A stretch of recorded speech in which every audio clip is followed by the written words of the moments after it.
Welcome to future vision study centre Salem. இன்னைக்கு நம்ம என்ன பார்க்க போறோம் அப்படின்னா யூஜி டெட் தேர்விற்காக தமிழ் பாடத்துல இருந்து அலகு 8 உரைநடை இலக்கியம் குறித்து தான் பார்க்க போறோம். இன்றைக்கு பார்க்கக்கூடிய தலைப்புகள் என்னென்ன அப்படின்னு பார்த்தோம்னா, ஊவேசா, மறைமலை அடிகள், திருவிக்கா, ராபி சேதுப்பிள்ளை, இந்த 4 ஆசிரியர்களுடைய தகவல்கள் குறித்து தான் இன்னைக்கு நம்ம பார்க்க போறோம். சரி, முதல்ல யாரை பத்தி பார்க்க போறோம் அப்படின்னா ஊவேசா அவர்களை பத்தி தான் பார்க்க போறோம். ஊவேசா அப்படின்னு சொல்ல சொல்ல அந்த பேருடைய முழு விரிவு என்ன அப்படின்னா, ஊ அப்படின்றது அவருடைய பிறந்த ஊரான உத்தமதானபுரத்தை குறிக்கிறது. வே அப்படின்னா அவங்க தந்தை பெயரான வெங்கட சுப்பையா அப்படின்றத குறிக்கிறது. சா அப்படின்றது சாமிநாதையர் அப்படின்னு அவருடைய பெயரை குறிக்கிறது. சரி, உவே சாமிநாத ஐயர் கும்பகோணத்தில் 1885 ஆண்டு பிறந்தார். இவருடைய இயற்பெயர் என்ன அப்படின்னா வெங்கடநாதன். அதாவது இவங்களுக்கு அப்பா அம்மா வச்ச பேரு வெங்கடநாதன்.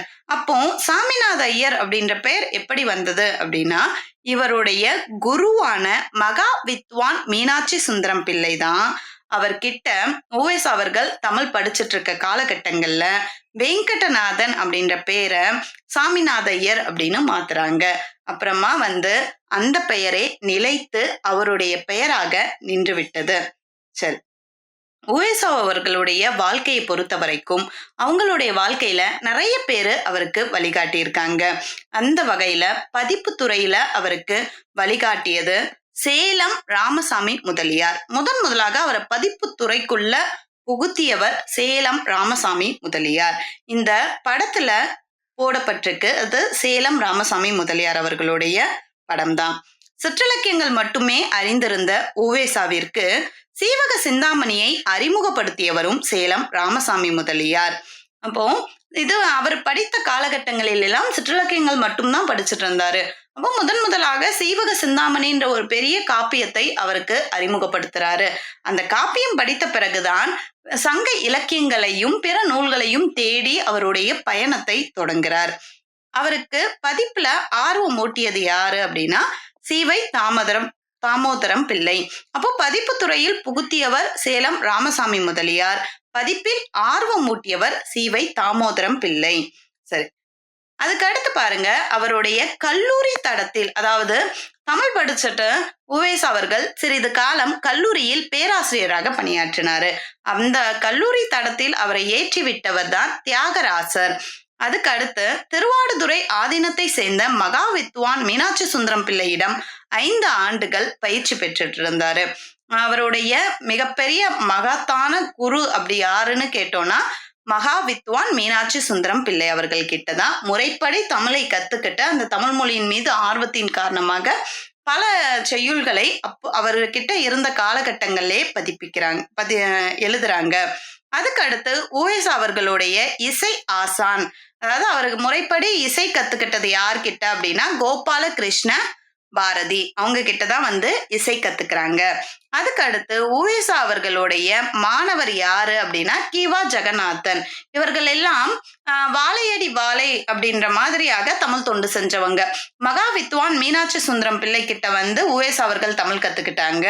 ஊவேசா அவர்களிடம் கிவா ஜெகநாதன் போன்றவங்க எல்லாம் தமிழ் கத்துக்கிட்டு தமிழ் தொண்டு செஞ்சிருக்காங்க. சரி, உவேசா அவர்கள் எழுதிய நூல்கள் குறித்து பார்க்கலாம். அப்போ உவேசா எழுதின நூல்கள்ல மிகவும் குறிப்பிடத்தக்க ஒரு நூல் தான் இந்த என் சரித்திரம். உவேசா அவர்களோட சுயசரிதை என் சரித்திரம் என்னும் நூலாகும். அப்போ அவருடைய வாழ்க்கை வரலாறை பற்றி சொல்லக்கூடிய நூல் தான் என் சரித்திரம். இதுல என்ன மாதிரி சொல்றாருன்னா, அவரு பிறந்த சின்ன வயசுல இருந்து நூல்களை பதிப்பித்தது வரைக்கும் நிகழ்ந்த வரலாறு குறித்து விரிவாகவும் விளக்கமாகவும் எழுதியிருக்காங்க.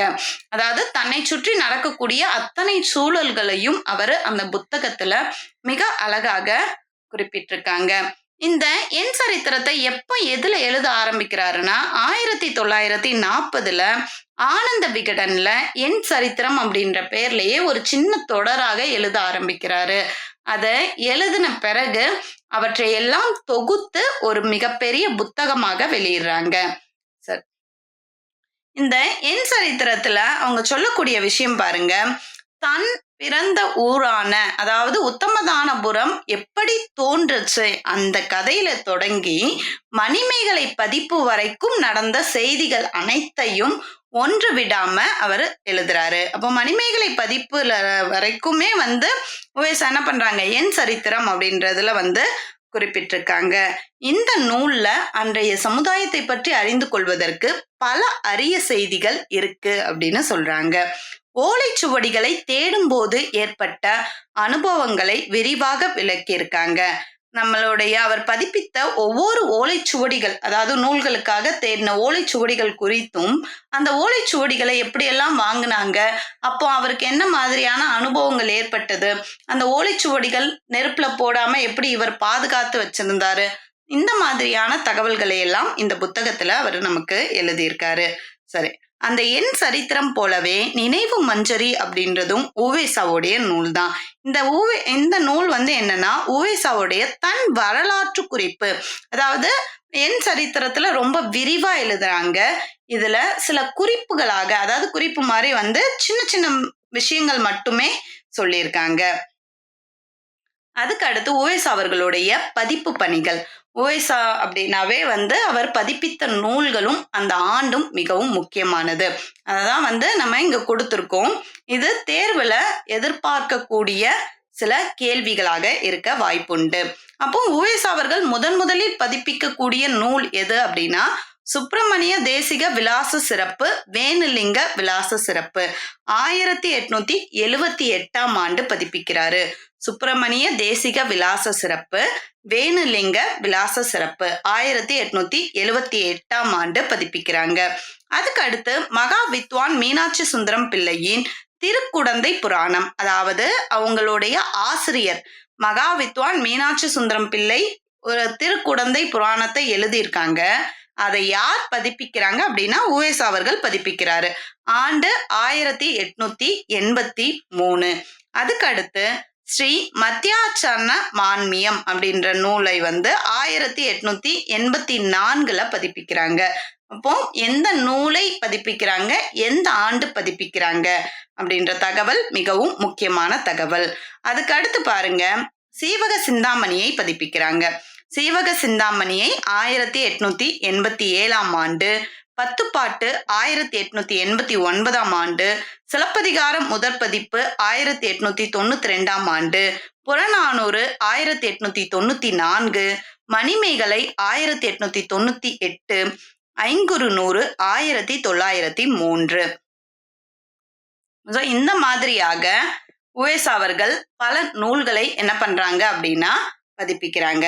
அதுக்கு அடுத்து பாருங்க, பதிற்று 10 1904, பதிற்று 10 1904, பரிபாடல் 1918, பெருங்கதை 1924, குறுந்தொகை 1935, தமிழ் விடுதூது 1930, வித்வான் தியாகராய செட்டியார் 1942.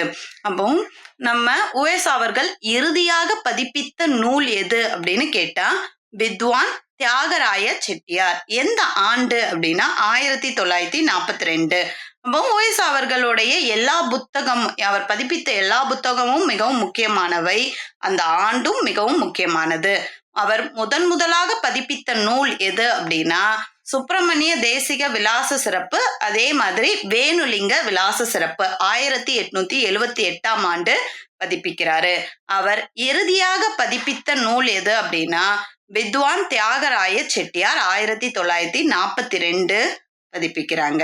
சரி, உவேசா கிட்ட இருக்கக்கூடிய தனி சிறப்புகள் அப்படின்னா என்னன்னா, உவேசா எப்பொழுதுமே ஒவ்வொரு நூல் பதிப்பிக்கும் சொல்லையும் அவர் என்ன பண்ணுவாருன்னா அந்த பிரதியை ஒப்பிட்டு மூலம், உரை, குறிப்பு இதெல்லாம் சரியான வடிவத்தை உறுதிப்படுத்தின பிறகுதான் என்ன பண்ணுவாங்கன்னா பதிப்பு பணியில ஈடுபடுவாங்க. அதே போல தனக்கு ஆபத்து காலத்துல உதவுன நண்பருடைய பெயரையே என்ன பண்ணியிருக்காங்க அப்படின்னா தன்னுடைய வீட்டிற்கு வைத்திருக்காங்க. தமக்கு விளங்காத செய்திகள் பிற்காலத்தில் விளங்கக்கூடும் என்று காத்திருப்பது இவரோட இயல்பு. ஒரு சிலர் என்னன்னா ஒரு நூலை பதிப்பிக்கும் போது ஏதாவது சந்தேகம் ஏற்படுது அப்படின்னா அவர்களாகவே ஒரு முடிவுக்கு வந்து என்ன பண்ணிடுவாங்கன்னா அந்த நூலை பதிப்பித்து வெளிவிடுவாங்க.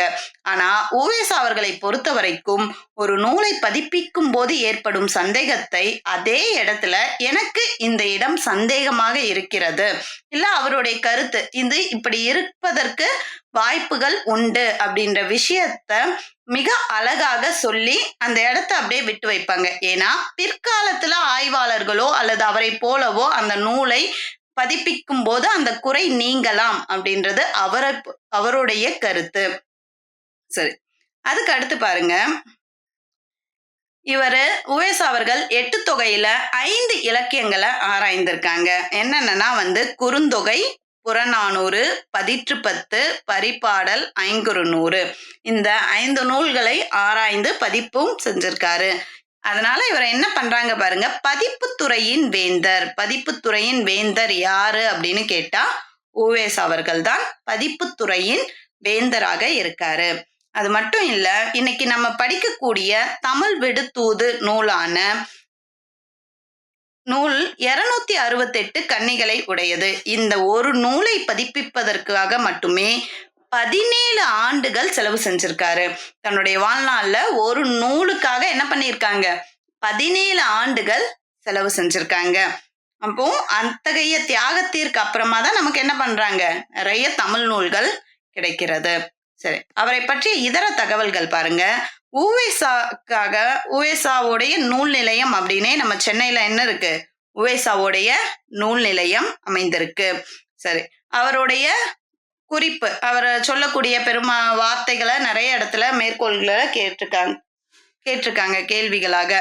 தமிழ் தொண்டினால் இன்பம் உண்டு என்னும் உண்மையை எனக்கு காட்டியது சிந்தாமணியே என்கிறார் உவேசா. அதாவது தமிழ் தொண்டு செய்வதால் ஒவ்வொருவருக்கும் இன்பம் உண்டாகும் அப்படின்ற உண்மையை நான் எந்த நூல்ல படிக்க சொல்ல தெரிஞ்சுக்கிட்டேன் அப்படின்னா வந்து சிந்தாமணி நூலை படிக்கும் பொழுதுதான் தெரிஞ்சுக்கிட்டேன் அப்படின்னு சொல்றாரு. சரி, அவர் வாங்கின விருதுகள், அவர் என்னென்ன மாதிரியான விருதுகள்லாம் வாங்கியிருக்காங்க அப்படின்னா, திராவிட வித்யா பூசண பட்டம்.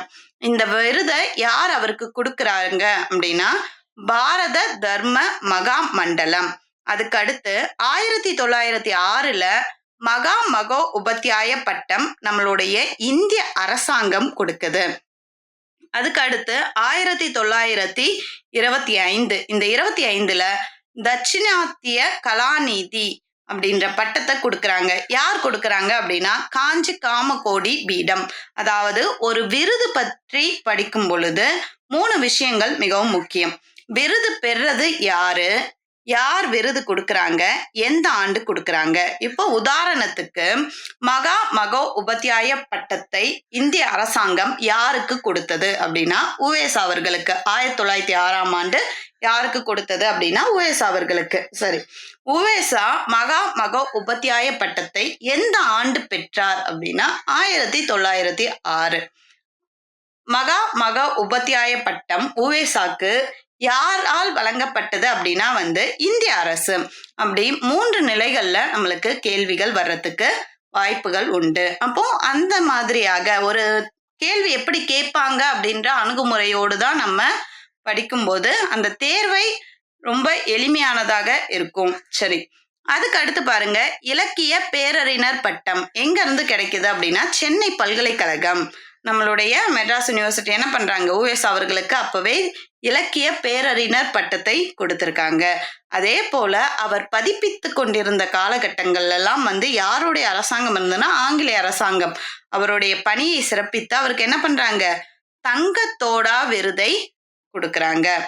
சரி, இதுக்கு அடுத்து அவரை பற்றிய சிறப்பு தொடர்கள், அதாவது வந்து அவரை பற்றி யாரெல்லாம் என்னெல்லாம் சொல்லியிருக்காங்க அப்படின்னு. உவேசா அவர்கள் தமிழ் தாத்தா அப்படின்னு நம்ம எல்லாருக்குமே தெரியும். ஆனா அப்படி அவரை யார் அழைக்கிறாங்க அப்படின்னா கல்கி அவர்கள் தான் அவரை தமிழ் தாத்தா அப்படின்னு சொல்றாங்க. இன்னைக்கு நம்ம எல்லாருமே அவரை தமிழ் தாத்தா அப்படின்னு சொல்றோம். அதுக்கு அடுத்து வாசுப மாணிக்கனார் என்ன சொல்றாங்க அப்படின்னா நிலை காத்த மலை இமய நெற்றி மேலோன் என உவேசாவை குறிப்பிடுகிறார். அதே போல பாரதியார் என்ன சொல்றாங்கன்னா குடந்தை நகர் கலைஞர் கோவே நிதியறியும் இவ்வுலகத்து 1 கோடி இன்பம் நித்தம் துய்க்கும் வகையறியும் என உவேசாவை குறித்து பாரதியார் சொல்றாங்க. அப்ப இந்த வரிகளும் ரொம்ப முக்கியம். எங்கேயாவது வந்து மேற்கோள் காட்டிட்டு என்ன பண்ணுவாங்க, இந்த மேற்கோளை சொன்னவர் யாரு, இல்ல யாருக்காக சொன்னாங்க அப்படின்ற மாதிரியான வினாக்கள் வரத்துக்கு வாய்ப்புகள் உண்டு. சரி, அதுக்கு அடுத்து பாருங்க அவருடைய நூல்கள். உவேசாவும் என்ன பண்றாங்க, சில நூல்கள் எழுதுறாங்க. சங்க தமிழும் பிற்கால தமிழும், புதியதும் பழையதும், நல்லுரை கோவை, இந்த மாதிரியான சில நூல்களை எழுதுறாங்க. அதுக்கு அடுத்து மீனாட்சி சுந்தரம் பிள்ளை சரித்திரம், அதாவது அவருடைய சரித்திரம் மட்டுமல்லாது அவருடைய ஆசிரியரான மீனாட்சி சுந்தரம் பிள்ளை சரித்திரத்தையும் அவர் எழுதுறாரு. அதுக்கு அடுத்து என் சரித்திரம், நினைவு மஞ்சரி, கண்டதும் கேட்டதும், இந்த நூல்களை எல்லாம் உவேசா அவர்கள் எழுதியிருக்காங்க. சரி, உவேசா அவர்களை பற்றி பல தகவல்களை நம்ம பார்த்தோம். இப்போ அடுத்து யாரை பத்தி பார்க்க போறோம் அப்படின்னா மறைமலை அடிகள். மறைமலை அடிகளை பத்தி என்ன மாதிரியான தகவல்கள்லாம் இருக்கு பாருங்க. மறைமலை அடிகள் உடைய இயற்பெயர் என்ன அப்படின்னா வந்து வேதாச்சலம். மறைமலை அடிகளுடைய இயற்பெயர் என்ன சொல்றாங்க, வேதாச்சலம். இவரு திருக்கழுக்குன்றத்தில் பிறந்தவர். இவங்க பெற்றோர் யாரு அப்படின்னா சொக்கநாதர், சின்னம்மையார். இவங்களுடைய பெற்றோர் யாரு, சொக்கநாதர், சின்னம்மையார். சரி, இவரு திருக்கழுக்குன்றத்தில் இருக்கக்கூடிய வேதாச்சலம், அதாவது சிவன் கோயில், சிவனுடைய பேரு தான் வந்து வேதாச்சலம். அவங்களுடைய அருளால பிறந்ததுனால இவருக்கு என்ன பண்ணிருக்காங்க அவங்க அம்மா அப்பா, வேதாச்சலம் அப்படின்னு அந்த பெயரையே வந்து வைத்திருக்காங்க.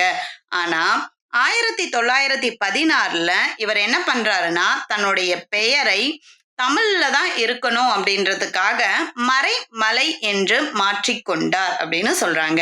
இவரு சென்னை கிறித்துவ கல்லூரியில், அதாவது இன்னைக்கு சென்னையில தாம்பத்துல இருக்கக்கூடிய MCC காலேஜ்ல இவரு வேலை பார்த்திருக்காங்க. அதே தமிழ் துறையில் பருதிமார் கலைஞரும் இவர் கூட வந்து என்ன பண்ணிருக்காங்க அப்படின்னா பணியாற்றிட்டு இருக்காங்க.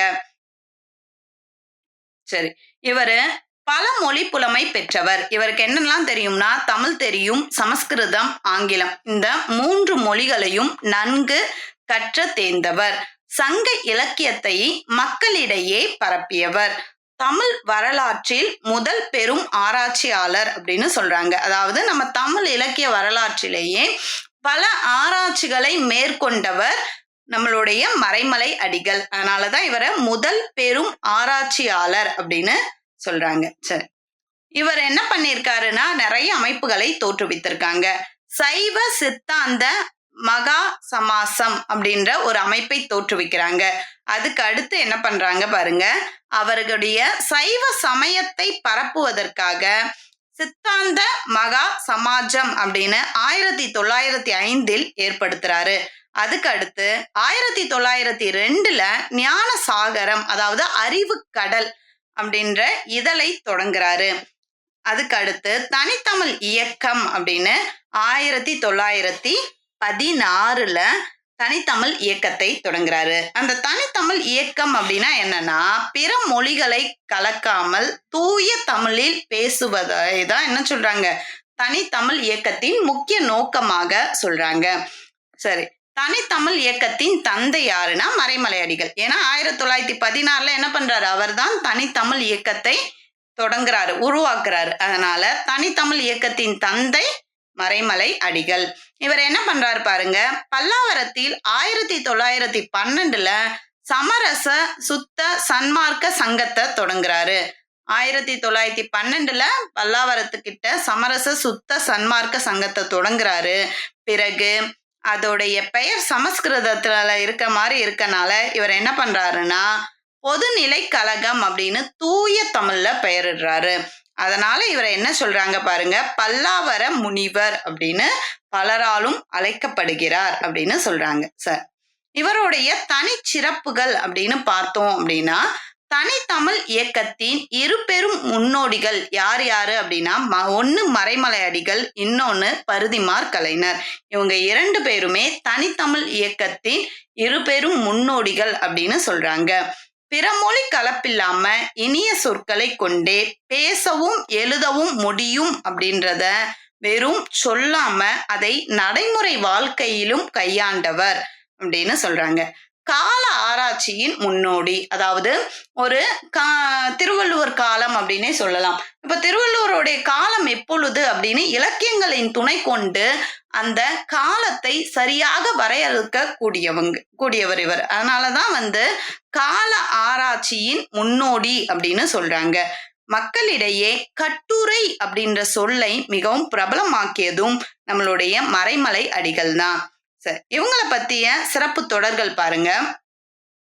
நக்கீரனாலும் சிவஞான முனிவரும் இணைந்த கலவையே மறைமலை அடிகள் என்று திருவிக்கா குறிப்பிடுறாங்க. அதாவது நக்கீரரும் சிவஞான முனிவர் 2 பேருமே கலந்த கலவை தான் நம்மளுடைய மறைமலை அடிகள் அப்படின்னு யார் சொல்றாங்க அப்படின்னா திருவிக்கா அவர்கள் பாராட்டுறாங்க. அதே போல மறைமலை ஒரு பெரும் அறிவு சுடர், தமிழ் நிலவு, சைவ வான் என்றவரெல்லாம் சொல்லியது யாருன்னா திருவிக்கா அவர்கள் தான். திருவிக்கா தான் என்ன பண்றாங்க, மறைமலை அடிகளை இவ்வாறு புகழ்றாங்க. அதே போல இவர் ஒரு ஆங்கில இதழ்ல என்ன பண்றாரு, ஆசிரியராக இருக்காரு. அது என்ன இதழ்னா த ஓஷன் ஆஃப் விஸ்டம் அப்படின்ற ஆங்கில இதழ்ல ஆசிரியராக பணியாற்றாரு. அதே போல இவர் ancient and modern Tamil poets அப்படின்ற ஆங்கில நூலை எழுதவும் செய்கிறார். இவர் எழுதின நூல்கள் எல்லாம் பாத்தீங்க அப்படின்னா பொருந்தும் உணவும் பொருந்தா உணவும், மக்கள் நூற்றாண்டு உயிர் வாழ்க்கை, சாகுந்தல நாடகம், சாகுந்தல நாடக ஆராய்ச்சி, இந்த 2 நூலுமே இவருடைய வடமொழி புலமையை காட்டக்கூடியது. சரிங்களா. முற்கால பிற்கால தமிழ் புலவர்கள், முற்கால பிற்கால தமிழ் புலவர்கள் இந்த நூல்களை எல்லாம் மறைமலை அடிகள் எழுதியிருக்காங்க. அதே மாதிரி 1903 ஆண்டு முல்லைப்பாட்டு ஆராய்ச்சி உரை எழுதுறாரு. 1906 பட்டினப்பாலை ஆராய்ச்சி உரை எழுதுறாங்க. கோகிலாம்பாள் கடிதங்கள் இது ஒரு புதினம். அதே போல குமுதவல்லி அல்லது நாக நாட்டரசி அறிவுரை கொத்து மாதிரியான நூல்களை எல்லாம் எழுதுறாங்க. அதுக்கு அடுத்து என்னன்னா அறிவுரை கோவை, உரைமணி கோவை, திருவொற்றி முருகர் மும்மணி கோவை, மாணிக்க வாசகர் காலமும் வரலாறும், திருவாசக விரிவுரை, சிவஞான போத ஆராய்ச்சி, இந்த மாதிரியான நூல்கள்லாம் கொடுத்து இதோட ஆசிரியர் யாரு அப்படின்னு கேட்கறதுக்கு வாய்ப்புகள் உண்டு. அதுக்கு அடுத்து பழந்தமிழ் கொள்கையை சைவ சமயம் அப்படின்ற மாதிரியான ஒரு நூல் எழுதியிருக்காங்க. வேளாளர் நாகரிகம், தமிழர் மதம், தென்புலத்தார் யார், ஜாதி வேற்றுமையும் போலி சைவமும், மரணத்தின் பின் மனிதர் நிலை, பல நிலைகள்ல இவர் என்ன பண்ணியிருக்காரு, தமிழையும் சைவத்தையும் கலந்து பல நூல்கள் எழுதியிருக்காங்க. யோக நித்திரை, மனித வசியம், பண்டை கால தமிழரும் ஆரியரும், இவரது இலக்கண புலமையை உணர்த்தும் நூல் என்னன்னா சோமசுந்தர காஞ்சியாக்கம். மொத்தம் 54 நூல்களை மறைமலை அடிகள் தமிழ்ல எழுதியிருக்காங்க. சரிங்களா. சரி, ஊவேசா அவர்களை பற்றியும் மறைமலை அடிகள் அவங்கள பத்தியும் பார்த்தோம். இப்ப என்ன யாரை பத்தி பார்க்க போறோம் அப்படின்னா திருவிக்கா அவர்களை பற்றி பார்க்க போறோம். சரி, திருவிக்கா அப்படின்னு சொல்ல அவங்களை பற்றிய குறிப்புகள் என்ன அப்படின்னா இவரு காஞ்சிபுரம் மாவட்டம் சைதாப்பேட்டு வட்டம் என்னும் சிற்றூரில் பிறந்தவர். துல்லம், சைதாப்பேட்டில் இருக்கக்கூடிய துல்லம் அப்படின்ற ஒரு சிற்றூரில் பிறந்தவர். இவங்க பெற்றோர் யாரு அப்படின்னா விருதாச்சல முதலியார், சின்னம்மாள் அவங்களுடைய பெற்றோர். இவரது தமிழ் உரைநடையின் காரணமாக இவர் என்ன நம்ம சொல்றோம்னா தமிழ் தென்றல் திருவிக்கா அப்படின்னு சொல்றோம். அதே மாதிரி இவருக்கு தமிழ் கற்பித்தவர் யாழ்ப்பாணம் கதிரைவேர் பிள்ளை. பின்னர் தணிகாச்சல முதலியாரிடம் சைவ நூல்களை பாடம் கேட்டார் அப்படின்னு சொல்றாங்க. அப்ப 2 பேர்கிட்ட இவர் என்ன பண்ணியிருக்காரு, தமிழ் படிச்சிருக்காரு. முறைப்படி தமிழ் கத்துக்கிட்டது யாழ்ப்பாணம் கதிரைவேர் பிள்ளை. அதுக்கு அடுத்து தணிகாச்சல முதலியாரிடம் சைவ நூல்களை பற்றி பாடம் கேட்டிருக்காரு. இவர் 1906 ஸ்பென்சர் நிறுவனத்துல வேலை செஞ்சிருக்காங்க. 1000 விளக்கில் உள்ள வெஸ்லி பள்ளியில் ஆசிரியராகவும் பணியாற்றியிருக்காங்க. இவருடைய சொற்பொழிவுகள் எல்லாம் தமிழ் தென்றல் என்னும் பெயர்ல இருக்கு. அதுவே இவருடைய சிறப்பு பெயராகவும் நின்றுட்டு. தொழிலாளர் இயக்கத்தை 1918 உருவாக்குறாரு. இந்தியாவிலே முதல் தொழிற்சங்கத்தை தோற்றுவித்த பெருமை யாருக்கு இருக்கு அப்படின்னா திருவிக்கா அவர்களுக்கு தான் இருக்கு. சரிங்களா. 1918 தொழிலாளர் சங்கத்தை உருவாக்குறாங்க. இந்தியாவிலே முதல் தொழிற்சங்கத்தை உருவாக்கிய பெருமையும் திருவிக்கா அவர்கிட்ட தான் இருக்கு. சரி, இவங்களை பத்திய சிறப்பு தொடர்கள் பாருங்க. தற்கால தமிழ் உரைநடையின் ஞாயிறும் திங்களுமாக திகழ்பவர் என மறைமலை அடிகள் கூறுறாங்க. திருவிக அவர்கள் எப்படி மறைமலை அடிகளை புகழ்றாங்களோ அதே போல மறைமலை அடிகள் என்ன பண்றாங்க, திருவிக்காவை பற்றி சில வார்த்தைகள் சொல்றாங்க. தற்கால தமிழ் உரைநடையின் ஞாயிறும் திங்களுமாக திகழ்பவர் திருவிக்கா அப்படின்னு மறைமலை அடிகள் கூறுறாங்க. தனித்தமிழ் நடையின் தந்தை யாரு? திருவிக்கா. தனித்தமிழ் நடையின் தந்தை திருவிக்கா.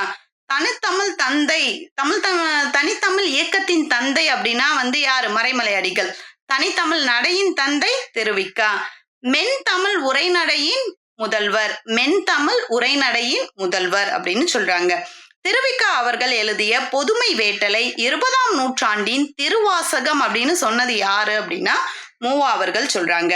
திருவிக்கா அவர்களுடைய பொதுமை வேட்டலை 20ஆம் நூற்றாண்டின் திருவாசகம் அப்படின்னு மூவா அவர்கள் குறிப்பிடுறாங்க. தம்ம எழுதக்கூடிய நூல்ல அதிகமா நிறுத்த குறியீடுகளை மிகுதியாக பயன்படுத்தியவர் திருவிக்கா. திருவிக்காவுடைய இலக்கிய வாரிசுகள், அவரை பின்பற்றி அவரை மாதிரியே வந்தவங்க யாரு அப்படின்னா மூவாவும் கல்கி அவர்களும், வரதராசனாரும் கல்கி அவர்களும். வள்ளுவம் அப்படின்ற சொல்லை முதலில் எடுத்தாண்டவர் யாரு அப்படின்னா திருவிக்கா தான். சமூகம், பொருளாதாரம், அரசியல் போன்ற துறைகளின் கருத்துக்களை எளிய தமிழ் முறையில் சொல்ல முடியும் அப்படின்னு மெய்ப்பித்தது திருவிக்கா அப்படின்னு சொல்றாங்க. எல்லா துறைகளிலும் எளிய தமிழ் நடையிலே பேசலாம் அப்படின்னு திருவிக்கா அவர்கள் சொல்றாங்க. இவருடைய நூல்கள்லாம் பாருங்க, மனித வாழ்க்கையும் காந்தியடிகளும், பெண்ணின் பெருமை அல்லது வாழ்க்கை துணை, நாயன்மார் வரலாறு, முடியா காதலா சீர்திருத்தமா, உள்ளொளி, இந்த மாதிரியான பல நூல்களை எழுதியிருக்காரு. அதே போல வாழ்க்கை குறிப்புகள், அவருடைய வாழ்க்கை வரலாற்று நூலையும் வாழ்க்கை குறிப்புகள் அப்படின்றதுல எழுதியிருக்காங்க. பெரிய புராணம் குறிப்புரையும் வசனமும், அதுக்கு அடுத்து தேச பக்தாமிர்தம், என் கடன் பணி செய்து கிடப்பதே, தமிழ் தென்றல் அல்லது தலைமை பொழிவு, சீர்திருத்தம் அல்லது இளமை விருந்து, இந்த மாதிரியான சில நூல்களையும் எழுதியிருக்காரு. அதே மாதிரி தமிழ் சோலை, சைவ சமய சாரம், நாயன்மார் திறம், தமிழ்நாடும் நம்மாழ்வாரும், அதுக்கு அடுத்து சைவத்தின் சமரசம், முருகன் அல்லது அழகு, சைவ திரவு, இந்த நூல்களையும் எழுதியிருக்காங்க. அதாவது இந்த நூல்கள் எல்லாம் ஏன் சொல்றோம் அப்படின்னா இந்த நூலோடைய ஆசிரியர் யாரு அப்படின்ற மாதிரியான நேரடி கேள்விகள் சில நேரங்கள்ல வர்றதுக்கு வாய்ப்புகள் உண்டு. அதே போல இமயமலை அல்லது தியானம், முருகன் அருள் வேட்டல், திருமால் அருள் வேட்டல், பொதுமை வேட்டல், கிறிஸ்துவின் அருள் வேட்டல், இந்த மாதிரியான நூல்களையும் எழுதியிருக்காங்க. இந்த அருள் வேட்டல் அப்படின்றத யார்கிட்ட இருந்து இவர் எடுக்கிறாரு அப்படின்னா ஆழ்வார்களும் நாயன்மார்களுடைய பாடல்களை பின்பற்றி திருவிக்கா என்ன பண்றாங்க, அருள் வேட்டல் எழுதுறாங்க. எப்படி ஆழ்வார்களும் நாயன்மார்களும் பக்தி பாடல்களை எழுதுறாங்களோ அதே மாதிரி இவர் என்ன பண்றாரு, அருள் வேட்டல் அப்படின்னு சொல்லிட்டு அவங்க பாடல்கள் மாதிரியே இவரும் நிறைய அருள் வேட்டல் நூல்களை எழுதுறாங்க. சரி, அதே மாதிரி சிவன் அருள் வேட்டல், திருவிக்கா எழுதிய தலையங்கங்கள் தமிழ்ச்சோலை அப்படின்ற பேர்ல வெளியாகுது. பயணம் அப்படின்றதுக்கு பதிலா செலவு அப்படின்ற சங்க சொல்லை பயன்படுத்தியவர் நம்ம திருவிக்கா. இவர் தமிழ்ல மொத்தம் எத்தனை நூல்கள் எழுதியிருக்காங்கன்னா 56 நூல்கள் எழுதியிருக்காங்க. இதுல செய்யுள் நூல்கள் மொத்தம் 15. சரிங்களா? சரி, இப்போ கடைசியா நம்ம ராபி சேதுப்பிள்ளை அவர்களை பற்றி பார்க்க போறோம். ராபி சேதுப்பிள்ளை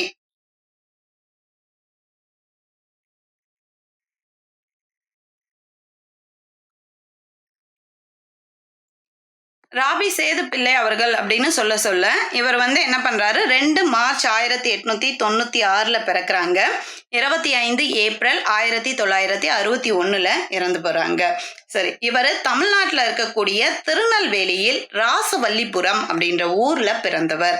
இவங்க பெற்றோர் யாரு அப்படின்னா பிறவி பெருமான் பிள்ளை, அதுக்கு அடுத்து சொர்ணம்மாள், இவங்க தான் இவருடைய பெற்றோர்.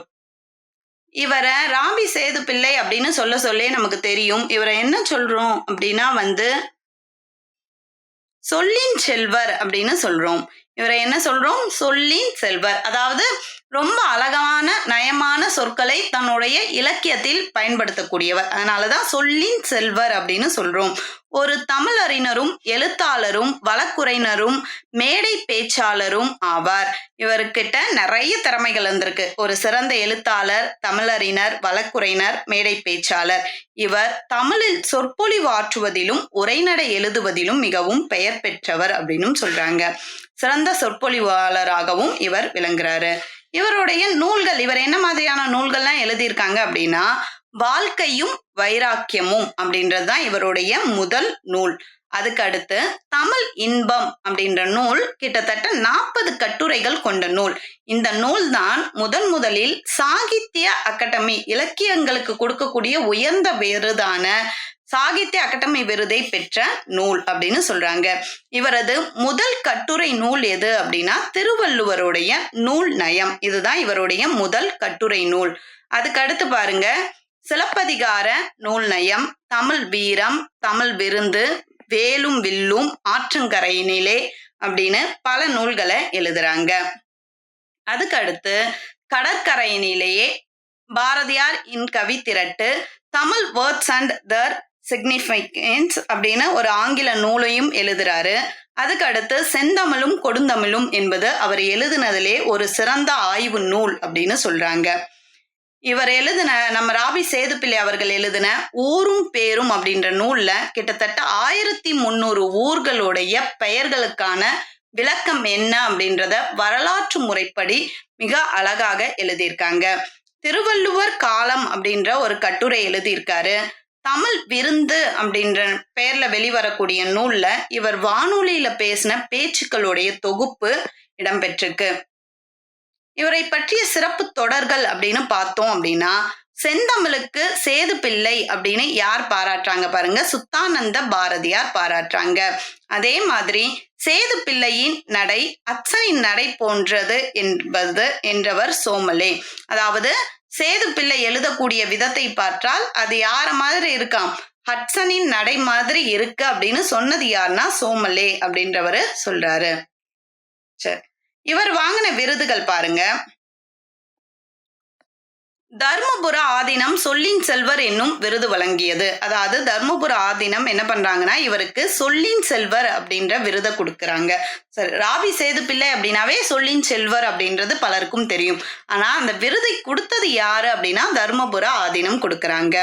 சென்னை பல்கலைக்கழகம் என்ன பண்றதுன்னா இவருக்கு இலக்கிய பேரறிஞர் பட்டம் கொடுக்குது.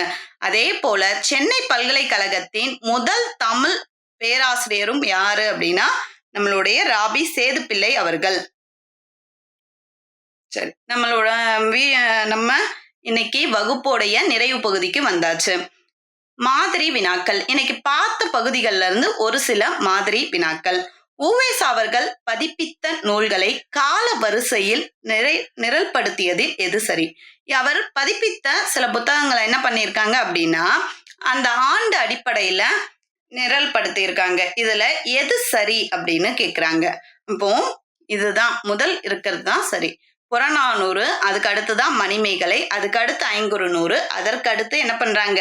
பதிற்றுப்பத்தை பதிப்பிக்கிறாங்க. அப்போ அந்த ஆண்டை நம்ம என்ன பண்ணிக்கணும்? நல்லா மனப்பாடம் பண்ணாதான் இந்த மாதிரியான கேள்விகளுக்கு பதில் தெரியும். அதே போல உவேசா அவர்கள் பதிப்பித்த இறுதி நூல் எது? எந்த நூலை இறுதியாக அவர் பதிப்பிக்கிறார் அவருடைய வாழ்நாள்ல அப்படின்னா வித்வான் தியாகராய செட்டியார். இந்த நூலை தான் என்ன பண்றாங்க அவங்க இறுதியாக பதிப்பிக்கிறாங்க. சரி, அதற்கு அடுத்து பாருங்க, ஒரு கூற்று காரணம் கொடுத்திருக்காங்க. அப்போ கூற்று, மறைமலை அடிகள் பல்லாவர முனிவர் என அழைக்கப்படுகிறார். காரணம், பல்லாவரத்தில் 1912ஆம் ஆண்டு சமரச சுத்த சன்மார்க்க சங்கம் தொடங்கினார் அப்படின்னு சொல்றாங்க. அப்போ மறைமலை அடிகள் முதல்ல பல்லாவர முனிவர் என்று அழைக்கப்படுகிறாரா அப்படின்னு நமக்கு தெரியணும். அப்படியான்னு கேட்டா ஆமா, அவர் பல்லாவர முனிவர் அப்படின்னு அழைக்கப்படுறார். ஏன் அப்படின்னா பல்லாவரத்துல 1912 என்ன பண்றாங்க? சமரச சுத்த சன்மார்க்க சங்கத்தை தொடங்குறாங்க. அப்போ கூற்றும் சரி, காரணமும் சரி. அப்போ கூற்று காரணம் இரண்டும் சரி. இதுதான் என்னது சரியான விடை. சரி, இதுக்கு அடுத்து பாருங்க, சென்னை பல்கலைக்கழகம் யாருக்கு இலக்கிய பேரறிஞர் பட்டம் கொடுத்தது? இங்க எல்லாருமே 2 பேர் கொடுத்திருக்காங்க. உவேசா மற்றும் ராபி சேது பிள்ளை, திருவிக்கா மற்றும் சிவை தாமோதர பிள்ளை, பாரதியார் மற்றும் பாரதிதாசன், வாவேசு மற்றும் ஆறுமுக நாவலர். நம்ம இன்னைக்கு பார்த்த 2 பேர்ல உவேசா அவர்கள் ராபி சேது பிள்ளை தான் சரியான விடை. ஏன்னா உவேசாவுக்கும் என்ன பண்ணியிருக்காங்க, சென்னை பல்கலைக்கழகம் இலக்கிய பேரறிஞர் பட்டம் கொடுத்திருக்காங்க. அதே மாதிரி ராபி சேது பிள்ளை அவர்களுக்கும் அவங்க இலக்கிய பேரறிஞர் பட்டம் கொடுத்திருக்காங்க. சரி, அதுக்கு அடுத்து பாருங்க, 20ஆம் நூற்றாண்டின் திருவாசகம் என மூவா எதை குறிப்பிடுகிறார்? அதாவது 20ஆம் நூற்றாண்டின் திருவாசகம் அப்படின்னு மூவா எதை குறிப்பிடுகிறார்? பொதுமை வேட்டல், முருகன் அருள் வேட்டல், சிவன் அருள் வேட்டல், திருமால் அருள் வேட்டல். அதாவது இந்த நூல்கள் எல்லாம் யாருடைய நூல்கள் அப்படின்னு பார்த்தோம்னா நம்மளுடைய திருவிக்கா எழுதின நூல்கள். சரிங்களா? இந்த திருவிக்கா எழுதின நூல்களை எதை மட்டும் அவர் 20ஆம் நூற்றாண்டின் திருவாசகம் அப்படின்னு சொல்றாங்க, மூவா அவர்கள் சொல்றாரு அப்படின்னு பார்த்தோம்னா பொதுமை வேட்டலை தான் என்ன சொல்றாங்க, 20ஆம் நூற்றாண்டின் திருவாசகம் அப்படின்னு மூவா அவர்கள் குறிப்பிடுறாங்க. சரி, இன்னைக்கு நம்ம என்ன பண்ணோம் அப்படின்னா ஒரு 4 உரைநடை ஆசிரியர்களை குறித்து அவர்களுடைய தகவல்களை பார்த்தோம். உவேசா, மறைமலை அடிகள், திருவிக்கா, ராபி சேது பிள்ளை. நம்ம நெக்ஸ்ட் கிளாஸ்ல என்ன பார்க்கலாம் அப்படின்னா மு கதிரேசனார், அப்புறமா தேப்போமி, மூவா, வாசுபமாணிக்கனார் இவர்களை பற்றிய குறிப்புகள் எல்லாம் நம்ம நெக்ஸ்ட் கிளாஸ்ல பார்க்கலாம். நன்றி.